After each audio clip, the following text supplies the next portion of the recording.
I got close. So what happened, Jay?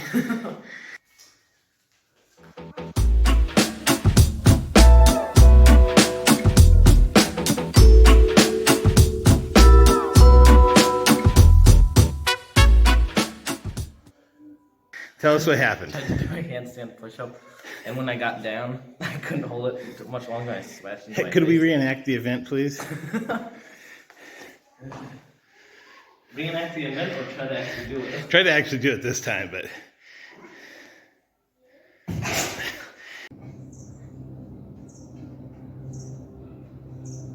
All right, so it rained last night, which was sorely needed. I think that's the second time it's rained in a couple weeks.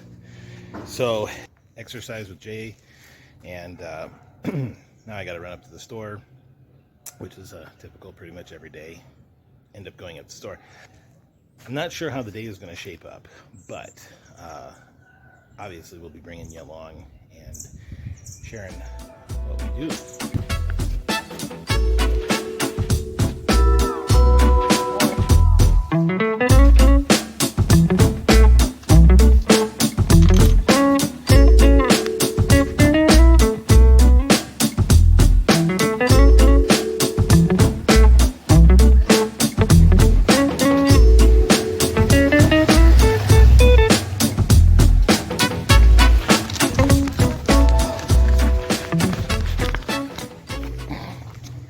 So today's been a really slow day for our vlog stuff, and I wanted to kind of show a couple of things in relation to our houses that we rent. Actually, I rented 4 houses. The 2 that we've stayed at the longest have been in the same neighborhood here in Tana, which is the neighborhood we're staying in is called Ambo Nambo. It's in Talatamati. And the first house we stayed there 3.5 years, and it was a good house. And it was $1 million RERE a month. And when you think about the million at the time, it was like $330 some. Since that time, when we first moved here in 2014, the exchange rate was something like 3,000 to 1, 3,000 RERE to $1. Now it is like 3,700 or 3,800 to 1 in that regard. But as it is right now, we're paying $1.7 million for this house, which it's about $460 a month. And so what we had noticed, we had been back in the U.S. for 15 months in 2017 and 18. Yeah, when we returned from the U.S., we noticed houses were far more expensive. But then when we came back to Tana in 2019, in October, the prices of houses for rent had also gone up. Now here, there are less apartments, and there are more privately owned houses for rent. And, you know, when you look at that, I've done a house tour on, I think, both houses. I definitely know the first one, and I'll put a link to that at the end.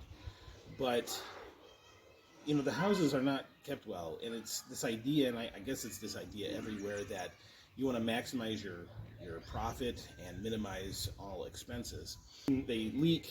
There's plumbing problems. You know, they have these yards that, you know, you as the renter, you know, you need to kind of maintain it.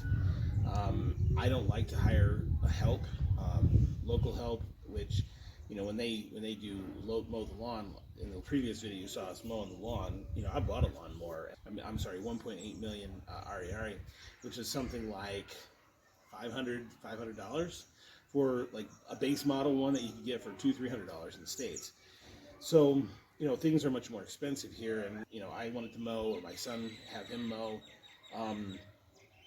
But when you deal with the houses here, they're trying to get as much as their money as they can with doing as little as possible on the properties. And you can see that over time. Now, you know, they'll do something called a caution, which is basically it's like a deposit, but you never get it back. The caution is something that you pay, and they use it to repair the house or paint the house or whatever prior to you taking up your residency in it. The problem is with this particular house, we paid them the money and they never painted the house. I told them that I wanted them doing it even while we were living, but they have this weird idea that, well, they don't want to bother you, you know, because you're living there. Well, it's like, I can deal with that. Just get it done. They didn't. And so there's a bunch of things in the house that have kind of, you know, the ceiling fell down in the bathroom. There was a PVC ceiling, and it fell down. And I told the landlord, they did nothing about it. So we have issues like that, and we're seeing that prices go up. And sometimes I had somebody explain to me, well, it's like in the U.S. if you have, or in Europe if you could have these prices of houses, and I understand that.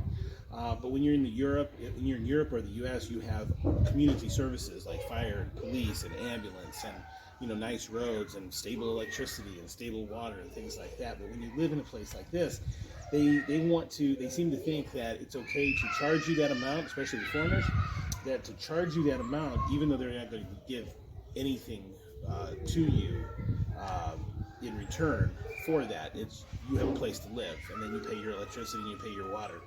So anyhow, doesn't seem too much of a gripe session, but those are some of the challenges that you run into here.